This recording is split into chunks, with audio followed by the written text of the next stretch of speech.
بسم اللہ الرحمن الرحیم۔ سن 1936 میں جب پنڈت جواہر لال نہرو نے یہ اعلان کیا کہ ہندوستان میں صرف دو ہی گروہ ہیں، ایک انگریز اور دوسرا کانگریس، تو قائد اعظم نے انہیں بروقت للکارا اور مسلمانوں کی موجودگی کا احساس دلاتے ہوئے انہیں یہ باور کرایا کہ یہاں ایک تیسرا گروہ بھی ہے جسے مسلمان کہتے ہیں۔ تو شیر کی اس گرج سے کانگریس کے ایوانوں میں زلزلہ آ گیا۔ قائد کے اس نعرہ حق کا انجام یہ ہوا کہ کانگریس اور اس کی گماشتوں نے قائد اعظم کو نشانے پر رکھ لیا۔ بقول خورشید حسن ایک طرف تو ہندوستان میں کانگریسی اور ان کے زر خرید قائد اعظم کو کافر، مغربی تہذیب کا دلدادہ، اسلام سے ناآشنا، ان سے مسلمانوں کو دور رکھنے کی ناکام کوشش کرتے رہے، اور ساتھ ساتھ دوسرے ممالک خصوصاً انگلستان میں قائد اعظم کو رجعت پسند، فرقہ پرست، لکیر کا فقیر، مذہبی، جنونی اور نہ جانے کس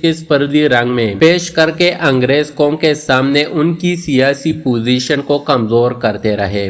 قائد اعظم کے اخلاق اور کردار سے اور دین اسلام پر عمل کے ثبوت کے لیے صرف ایک واقعہ ہی کافی ہے، جس کو منشی عبدالرحمن نے اپنی کتاب قائد اعظم کا مذہب ہو عقیدہ میں تحریر کیا ہے۔ وہ لکھتے ہیں کہ مولانا شبیر علی تھانوی قائد سے اپنے ایک ملاقات کی تفصیل تحریر کرتے ہوئے لکھتے ہیں کہ دوران گفتگو میں جناح صاحب سے یہ سوال کیا کہ آپ ہزاروں روپیہ خرچ کر کے پنڈال وغیرہ بنواتے ہیں اور لوگ گلے پاڑ پاڑ کر نعرے تکبیر بلند کرتے ہیں، اس میں کیا فائدہ ہے؟ جناح صاحب نے فرمایا کہ اس سے غیر اقوام پر روب پڑتا ہے۔ میں نے کہا کہ میں ایک اور تدبیر بتا دوں جس سے روب زیادہ ہوگا۔ قائد نے فرمایا وہ کیا؟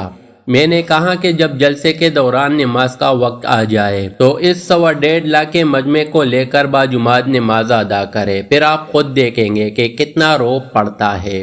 اس پر قائد اعظم نے جو جواب دیا وہ آپ کی کمال بصیرت کا منہ بولتا ثبوت ہے۔ آپ فرماتے ہو تو ٹھیک ہے، مگر میں اس وقت اس پر عمل کرنے سے معذور ہوں۔ میں نے کہا کہ آپ کو کیا عذر ہے؟ تو فرمایا کہ آپ باجماعت نماز پڑھنے کو کہتے ہیں، تو امام کس کو بناؤں؟ ممکن ہے کہ میرا خیال درست ہو کہ اگر میں امامت کروں سب لوگ نہ صحیح مگر کثیر تعداد میں لوگ میرے اقتداء میں نماز ادا کر لیں گے، مگر میں خود کو امامت کے قابل نہیں سمجھتا اور نہ ہی مجھ میں اس کام کی اہلیت ہے، اس لیے کسی دوسرے کو امام بنانا پڑے گا۔ اب مسئلہ یہ ہے کہ اگر امام دیوبند کا ہوگا تو بریلوی اس کی امامت میں نماز ادا نہیں کریں گے، اور اگر امام بریلوی کا ہوگا تو دیوبند نہیں پڑھیں گے، اور الگ الگ جماعتوں کی وجہ سے روب پڑھنے کی بجائے غیر اقوام پر مسلمانوں کا اختلاف نمایاں ہوگا، تو اس سے فائدے کے بجائے نقصان ہوگا۔ دشمن مسلمانوں کو الگ الگ دیکھ کر مزید دلیر ہوگا اور اس سے فائدہ اٹھانے کی کوشش کرے گا، اس لیے فی الوقت اس تجویز عمل کرنے سے معذور ہوں، آگے چل کر دیکھا جائے گا۔ میں نے کہا اس پر اگر آپ بات کی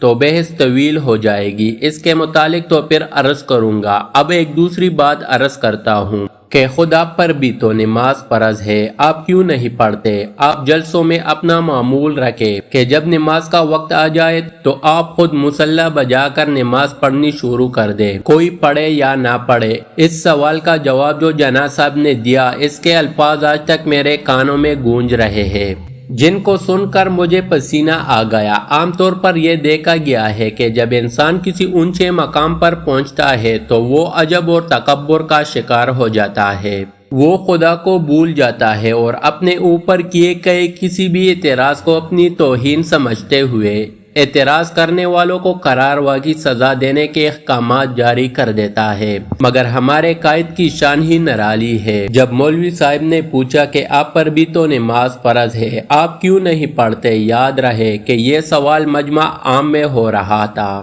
تو اس وقت قائد کرسی پر تکیہ لگائے ہوئے بیٹھے تھے۔ قائد اعظم پر اس سوال سے اتنا روب طاری ہوا کہ آگے کو جھک گئے اور نہایت ندامت کے لہجے میں کہنے لگے کہ میں گناہگار ہوں، خطا کار ہوں، آپ کو حق ہے کہ مجھے نماز کا کہے، میرا فرض ہے کہ سنوں، میں آپ سے وعدہ کرتا ہوں کہ آئندہ نماز پڑھا کروں گا۔ اس مجمع عام میں سرکردہ افراد کی موجودگی میں جب قائد نے اظہار ندامت کیا اور اقرار خطا کیا تو قائد کے اس عمل نے مجھے بہت متاثر کیا۔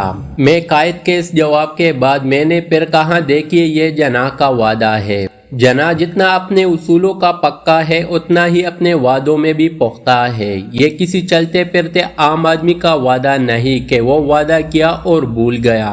اس پر قائد نے بار بار سینے پر ہاتھ مار کر کہا کہ یہ جناح کا وعدہ ہے، یہ جناح کا وعدہ ہے، میں اس کو پورا کرنے کی کوشش کروں گا، آپ میرے لیے دعا فرمائے۔ اس کے بعد قائد نے نماز شروع کی اور اپنی آخری وقت تک اہل سنت کے مطابق نماز کے پابند رہے اور ان کی دیکھا دیکھی بعض بے نمازی بھی نماز کے پابند ہو گئے۔ سبحان اللہ، یہ تھے ہمارے قائد جو وعدہ کیا اسے پورے کر کے دکھایا، چاہے وہ نماز پڑھنے کا وعدہ ہو یا پاکستان بنانے کا۔ آپ سب سے التماس ہے کہ اپنے قائد کے لیے دعا فرمائے، اللہ تعالیٰ ان کو جنت الفردوس میں اپنا کرب خاص میں جگہ عطا فرمائے۔ سب کہے آمین۔